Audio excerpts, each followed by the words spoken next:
नमस्ते एंड जय हिंद। अगर आज मैं आपसे पूछूं कि आप लोगों के फेस मास्क कहाँ पर है तो शायद आप में से कई लोगों को पता नहीं होगा कि आप लोगों ने फेस मास्क कहाँ उतार कर रख दिए। और अगर मैं आपको ये बोलूं कि वही फेस मास्क अभी आपको वापस पहनने पड़ने वाले हैं तो शायद आप लोग सोचोगे कि यार फिर से ऐसा क्यों हो रहा है। तो हाल ही में देखा गया है कि चाइना में अचानक से कोविड में इतने सारे वेरिएंट्स आने लग गए हैं और इतने सारे केसेस चाइना में बढ़ गए हैं कि चाइना में नो कोविड पॉलिसी जो थी, जीरो कोविड पॉलिसी, उसको निरस्त करने के बावजूद आज चाइना का हाल इतना बुरा है कि लाशें गिनते गिनते दिन से रात हो जाए। सिर्फ चाइना में ही नहीं, फ्रांस में भी लाखों की तादाद में एक्टिव कोरोना पेशेंट्स अवेलेबल है। और इतना ही नहीं, अमेरिका में लगभग 8 लाख एक्टिव केसेस हैं। वही हमारे प्यारे देश भारत में अभी ये आंकड़ा जरूर 5,000 से कम का है, पर क्या हमें सतर्क रहने की जरूरत है? इसी के बारे में आपसे बात करूंगा। आने वाला पल कैसा होगा ये बताऊंगा। आप बने रहिए, देखते रहिए एक्सपोजिंग स्टार विद शांतनु।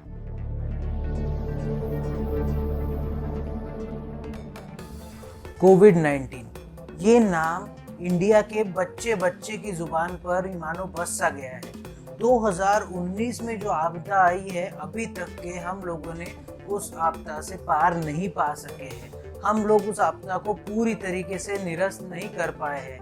पर अभी चाइना की जो तस्वीरें आ रही है, वैसे भी चाइना से ना जो भी न्यूज़ आती है वो बड़ी छन छन के आती है। मतलब वहाँ पे प्रेस को इतनी फ्रीडम नहीं है कि वो एक्यूरेट आंकड़ा दे सके। तो चाइना से जो आंकड़े आ रहे हैं उसके अनुसार चाइना में एक दिन में 2 लाख से ज़्यादा कोविड पेशेंट्स डिटेक्ट किए गए। और चाइना में इतनी सारी अफवाहें फैलना शुरू हो गई कि नींबू से कोरोना जाता है, तो नींबू खरीदने के लिए लोगों की लाइन लग गई।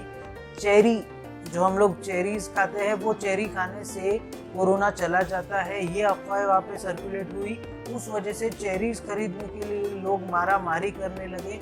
तीसरी जो अफवाह फैली कि कटा हुआ आलू अपने शरीर पर लगाने से बुखार चले जाता है और कोरोना भाग जाता है। ये सब अफवाहें चाइना में चलना शुरू हो चुके हैं और चाइना की सरकार महज आंख मूंद कर बैठी है, क्योंकि उनको दूसरों की जमीन पर कब्जा करने में ज्यादा इंटरेस्ट है। चाइना में इस तरीके के हालात है कि चाइना से ना कोई न्यूज़ बाहर जा रही है, ना कोई अंदर जा रहा है। पर चाइनीज गवर्नमेंट के आंकड़े के अनुसार वहां पे कोरोना के पेशेंट सिर्फ 7 है। और जो उनकी हालात दिखाई दे रहे हैं, जो वहाँ के कुछ लोग हैं जो वीडियोस बना कर इधर उधर पोस्ट कर रहे हैं, उन वीडियोस के अनुसार कोरोना की उधर में हालत बहुत खराब है। शिनजियांग प्रांत में इतना भयंकर कोरोना विस्फोट हुआ है, जिस वजह से WHO ने भी एक प्रेस कॉन्फ्रेंस कर कहा कि चाइना में जो हो रहा है उस वजह से बहुत ज्यादा टेंशन पूरी दुनिया में है। प्रधानमंत्री मोदी, सीएम केजरीवाल, सीएम योगी, सीएम शिंदे और सीएम गहलोत, इन सब लोगों ने अपने अपने राज्यों में कई मीटिंगें कर ली है, ये देखने के लिए कि आगे क्या किया जा सकता है। तो क्या उस दौर में हम लोग वापस जाने वाले हैं जहाँ पे सड़कें वीरान हो जाती थी, लॉकडाउन लग जाते थे, सड़कें खाली हो जाती थी, वर्क फ्रॉम होम करना पड़ता था? क्या हम लोग वापस से उस दौर में जाने वाले हैं जहाँ पे हम लोग हमारे दोस्तों के साथ बैठकर गपशप नहीं मार सकते थे, हम लोग बिना मास्क कर कहीं घूम नहीं सकते थे, हम लोग कोई पार्टीज नहीं कर पा रहे थे? क्या हम लोग वापस उस दौर में वापस जा रहे हैं जहां हमारे घर वालों को अगर किसी को संक्रमण हो गया है तो उनको हम लोग इतने दूर से देखना पड़ता था एक ही घर में रहकर भी? क्या हम लोग वापस उस दौर में जाने वाले हैं? तो इन सब सवालों का जवाब अनफॉर्चुनेटली हाँ है। हाँ इसीलिए कह रहा हूँ क्योंकि कोरोना का जो ये वेरिएंट चाइना से निकला हुआ है, उस वेरिएंट का नाम इन्होंने दिया है BF.7 और ये ओमिक्रॉन से भी 10 गुना ज्यादा संक्रमित करता है लोगों को।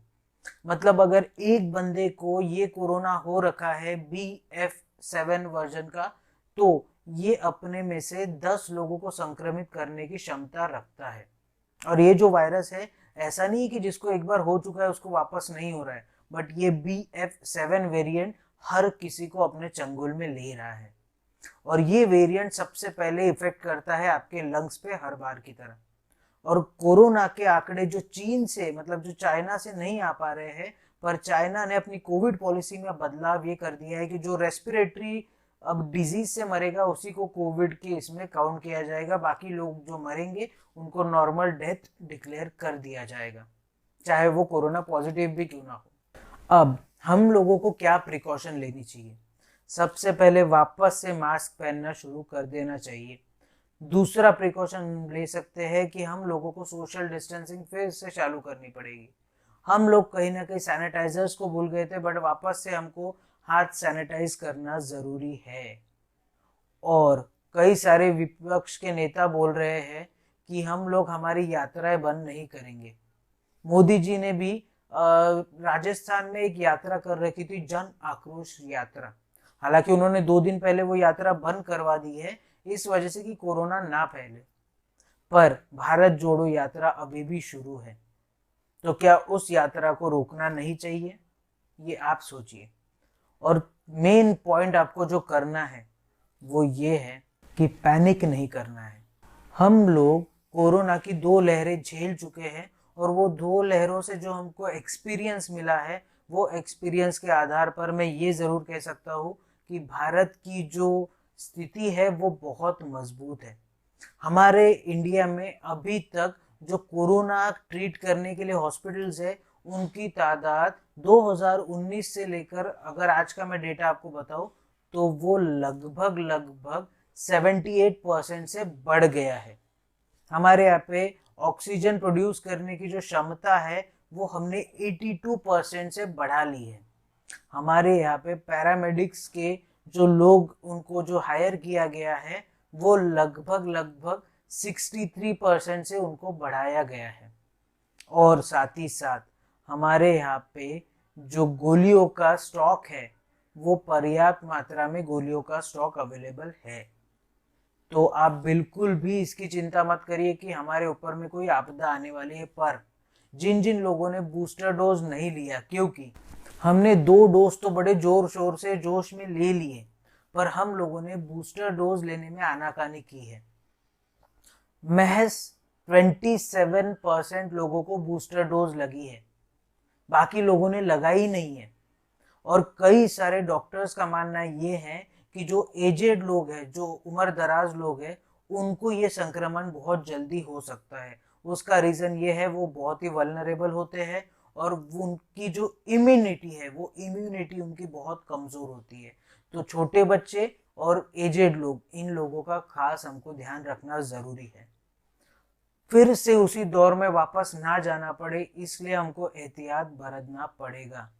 क्योंकि अगर वो दौर वापस लौटा तो शायद हम लोग फिर इस दौर को देखना सहन नहीं कर पाएंगे। हम लोगों ने बड़ी बड़ी पर्सनैलिटीज को खोया है इस कोरोना के चलते, बस अब नहीं। कई सारे विपक्ष के नेता मोदी गवर्नमेंट को बोल रहे हैं कि फॉरेन फ्लाइट्स जो आ रही है उनको रोक क्यों नहीं दे रहे, चाइना से आने वाली फ्लाइट्स को आप रोक क्यों नहीं दे रहे। तो उसका प्रॉब्लम यह है कि अगर हम चाइना से आने वाली फ्लाइट्स रोकेंगे तो वो लोग via Hong Kong, via Vietnam, via Japan, via कहीं से भी वो लोग फ्लाइट लेकर इंडिया आ सकते हैं। अगर हमको ये संक्रमण नहीं इंडिया में आने देना है तो हमको ऑल ओवर वर्ल्ड से फ्लाइट बंद करनी पड़ेगी। वरना अगर कोई यूएसए से इंडिया आना चाहता है और यूएसए की फ्लाइट हमने बैन कर दी, तो वो दुबई से फ्लाइट लेके इंडिया आ जाएगा। मतलब वो यूएसए से दुबई जाएगा, दुबई से इंडिया आ जाएगा, वहां से तो फ्लाइट बंद नहीं कर सकते। अनफॉर्चुनेटली, मतलब अमेरिकन आदमी हमारे यहाँ आ सकता है। और ये BF.7 जो वायरस है, ये 3 एक्टिव केसेस मिल चुके हैं इंडिया में। उनमें से 2 गुजरात में मिले हैं और 1 मिला है उड़ीसा में। अब आप सोचिए इन 3 लोगों ने कितनों को संक्रमित कर रखा होगा। मैं आपको यहाँ पे बिल्कुल डराना नहीं चाहता, पर अगर हम लोग अभी सतर्क नहीं हुए तो वो दौर नजदीक है। आप सोचिए कि मैं आपको जो कहना चाह रहा था, जो मैं आपको समझाना चाह रहा था, पॉजिटिवली आप अपने दिमाग में बैठाइए, और कोरोना की जो वापस से जो प्रिकॉशंस आप पहले लेते थे वो सब लेना शुरू कर दीजिए। और अगर मेरे पास में और भी कोई टॉपिक आता है तो उसके ऊपर मैं एक वीडियो बना दूंगा। तब तक के लिए आप बने रहिए, देखते रहिए एक्सपोजिंग स्टार विद शांतनु। जय हिंद।